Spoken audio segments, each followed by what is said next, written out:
CTET या फिर किसी भी स्टेट के एग्जाम में आने वाली सबसे बड़ी प्रॉब्लम को आज हमने सॉल्व करने की कोशिश की है। कोशिश नहीं, ऑलरेडी सॉल्व कर दिया है।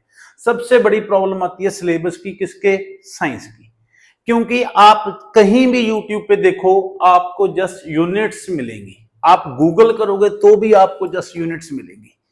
प्रॉब्लम इज दैट कि फूड मटेरियल्स यूनिट तो है, बट चैप्टर इसमें कौन से पढ़ने हैं, वर्ल्ड ऑफ लिविंग में कौन से चैप्टर पढ़ने हैं, वो तो कोई बताता ही नहीं है।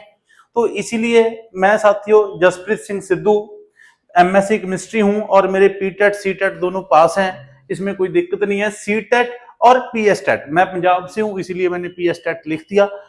कोई भी स्टेट हो, सभी का सिलेबस साइंस का सीटेट के बराबर का ही है। तो आज हम शुरू करते हैं। वीडियो के एंड में आपके लिए एक ऑफर है, अगर आपने खुद बुक में से स्टडी नहीं करनी, हैंड रिटन नोट्स आपके लिए अवेलेबल है। 2-4 मिनट की वीडियो है, एंड तक सुन के जाना। देखो, सबसे पहले यूनिट आ गई फूड। फूड में आपने 6th क्लास में से कंपोनेंट्स ऑफ फूड पढ़ना है, एंड 6th क्लास में से सोर्सेज ऑफ फूड पढ़ना है, एंड इंप्रूवमेंट ऑफ रिसोर्सेज पढ़ना है। कौन सी क्लास में से? 9th क्लास में से। उसके आगे मटेरियल्स में आप में से ये फर्स्ट 2 चैप्टर्स मैटर के हैं, दोनों किस क्लास के चैप्टर हैं? 9th के। एंड सेपरेशन एंड फाइबर्स आपने कहां से पढ़ना है? 6th क्लास में से पढ़ना है। उसके आगे वर्ल्ड ऑफ लिविंग में सेल एंड टिश्यू आपने 9th क्लास में से पढ़ने हैं। Life processes, reproduction, heredity and evolution, ये आपने किस क्लास से पढ़ना है? 10th में से। इसमें से भी जस्ट आपने हेरिडिटी पढ़ना है, वो बुक में कंप्लीट चैप्टर का नाम लिखा हुआ है, इसलिए मैंने हेरिडिटी एंड एवोल्यूशन यहां पे लिख दिया।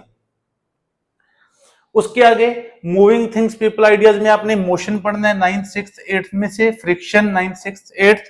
Work and energy, sound and force, कहां से पढ़ना है ऑलरेडी लिखा हुआ है। उसके बाद how thing works, electricity 10th, 8th, 6th में से पढ़ना है अपने। Magnetic effect 10th and 6th में से पढ़ना है अपने। अगली unit natural phenomena, light, most important, वो आपने कौन कौन सी क्लास में से पढ़ना है? 10th, 6th एंड 8th में से करना है। एयर 6th में से, वाटर 6th में थे।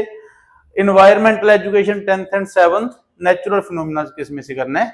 8th में से करना है।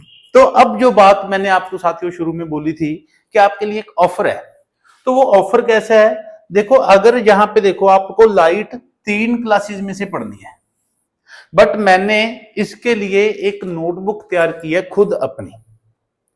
यहां पे मैंने क्या किया है कि जैसे लाइट 3 क्लासेस में है, वो मैंने एक जगह पे कंबाइन कर दिया सारा।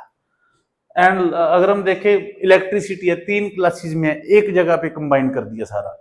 मोशन चैप्टर है 3 क्लासेस में है, सारे चैप्टर एक जगह पे कंबाइन कर दिया। आपको अलग अलग क्लासेस की बुक्स पढ़ने की जरूरत नहीं है। अगर आपने एनसीईआरटी की बुक फॉलो करनी है, सुन के जाना बच्चों ध्यान से साथियों, क्योंकि बच्चों बोलने की आदत पड़ी है पढ़ाने की वजह से। वो तो आप तो मेरे साथी हो गए, बड़े मेरे से बड़े भी हो सकते हैं, छोटे भी हो सकते हैं, उम्र के भी हो सकते हैं। अगर आप एनसीईआरटी की बुक पढ़ोगे तो आपने एक सिंगल लाइन भी मिस नहीं करनी, क्योंकि आपको पता है कि कुछ भी एक्सप्लेन नहीं किया होता। मैं तो सबसे घटिया बुक मानता हूं इसको, कुछ भी एक्सप्लेन नहीं किया होता। अगर आपने एक लाइन छोड़ दी, हो सकता है आप सारी टॉपिक छोड़ जाओ। अगर आपने नहीं बुक पढ़नी, उसका इलाज हमने ऑलरेडी कर रखा है, आप इससे पढ़ सकते हो। तो आपने करना क्या है, जस्ट कुछ आप नोट्स डेमो के लिए देख सकते हो कि कितनी हमने डीप जाके नोट्स बनाए हैं। देखो, कभी कभी आप हमें ना साइंस आती है, बट छोटी छोटी चीजें हम भूल जाते हैं। देखो, जैसे साबरमती आश्रम कहां पे है? दांडी मार्च के लिए फेमस था। सांबर लेक कहां पे है? राजस्थान में है। टी बैग्स पहले किस चीज के बनते थे, अब किस चीज के बनते हैं? डिस्टेंस टाइम ग्राफ्स दिए हुए हैं, और चेंज ऑफ स्टेट की एग्जांपल्स हैं। ये देखो, मैंने यहां पे ना मोस्ट इंपॉर्टेंट लिखा है। 80% हम में से ये क्वेश्चन गलत करेंगे। इतना बेसिक क्वेश्चन है कि अगर कोई टायर रोल कर रहा है, साइकिल चल रहा है, तो उसका मोशन कौन सा होगा? 100% श्योरिटी से 80% नहीं बता पाएंगे। क्यों? क्योंकि उसमें ना कंबाइन मोशन होता है, रोलिंग मोशन वैसे तो कोई कुछ है ही नहीं, वो कॉम्बिनेशन होता है किसका? Rotational and translational. इसीलिए ये क्वेश्चन गलत होता है, और पेपर में ये आता ही आता है, आप उठा के देख सकते हो। क्लियर है जी बात। उसके बाद देखो law of conservation of energy के कहाँ पे पोटेंशियल एनर्जी जीरो है, कहाँ पे काइनेटिक जीरो है। इक्को और रिवर्बरेशन बहुत छोटा सा डिफरेंस है, बट इस पे क्वेश्चन आता है और गलत होता है। तो इसके लिए हमने सारी एक नोटबुक तैयार की है। तो उसके लिए आपको करना कुछ नहीं है, जस्ट आपने नोट्स ऑफ साइंस लिख के मुझे व्हाट्सएप कर देने हैं इस नंबर पे। अगर मुझे इस नंबर पे आप व्हाट्सएप करोगे, मैं आपको नोट्स नहीं फ्री डेमो फाइल सेंड करूंगा पहले साथियों, फ्री फाइल डेमो के लिए।